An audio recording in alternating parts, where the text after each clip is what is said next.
Un pensamiento negativo muy común es cuando tendemos a compararnos con los demás. Quiero que sepas que no hay nadie en este planeta que pueda ser igual que tú, no lo hay. Ni siquiera los gemelos, que físicamente son tan parecidos, ellos tienen un carácter independiente, son tan auténticos y esa misma autenticidad es la que tenemos tú y yo.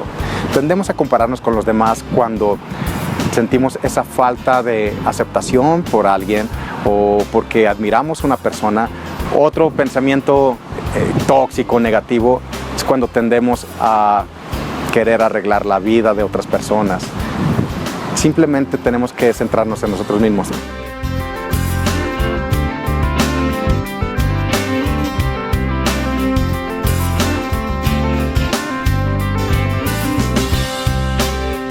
Vamos con nuestro especialista Aurelio Coronado, a ver qué nos tiene acerca de este tema.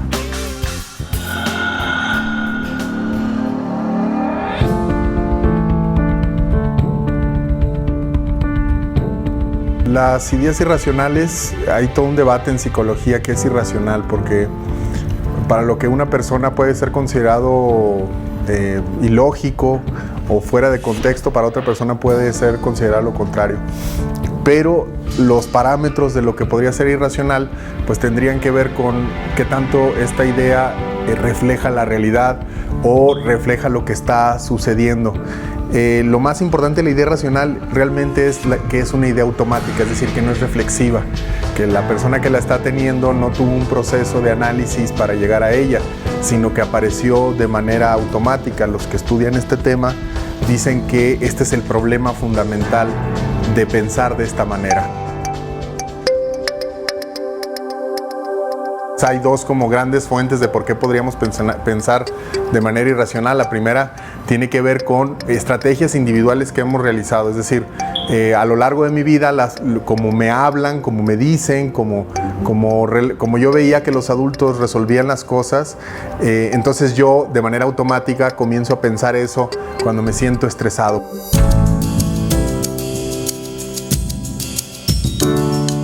¿Por qué aparecen cuando uno está en un estado emocional alterado? Porque son respuestas inmediatas adaptativas. Funcionan en la medida en que nos presentan una narrativa del mundo que nos satisface, es decir, una teoría de cómo funcionan las cosas, que aunque a lo mejor no es la más acertada, de menos me dice tienes razón. Tener razón pues tiene sus consecuencias.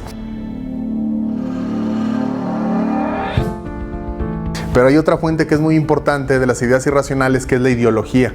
La ideología son ideas más bien culturales e históricas, formas en las que se piensa en un momento y en un lugar determinado.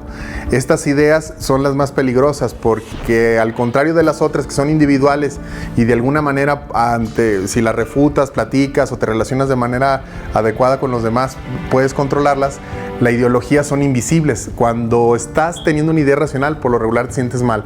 Cuando tienes una idea irracional de la ideología, por ejemplo, de un grupo político, de un grupo de poder que te hace pensar, por ejemplo, que ser hombre es de determinada manera y que tienes que comportar así, o que las mujeres tienen un lugar específico en el mundo, o que alguien que es indígena vale de determinada manera, esas son ideas que se disfrutan porque te hacen sentir que eres parte del mundo y de la explicación colectiva que se tiene de algo.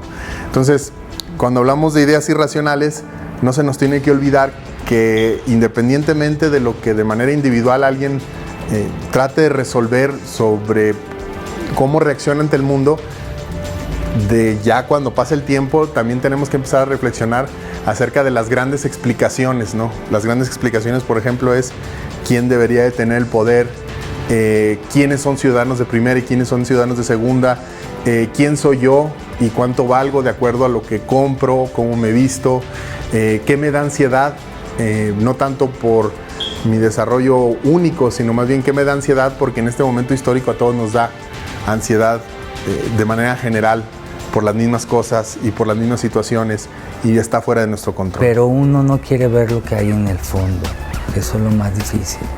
Y se expone, pero no te expones tú, expones a todo lo que quieres realmente. Y no te das cuenta que lo quieres hasta que lo estás en el momento. No te das cuenta que qué tanto vale eso que no se puede comprar hasta que realmente está a punto de perderlo.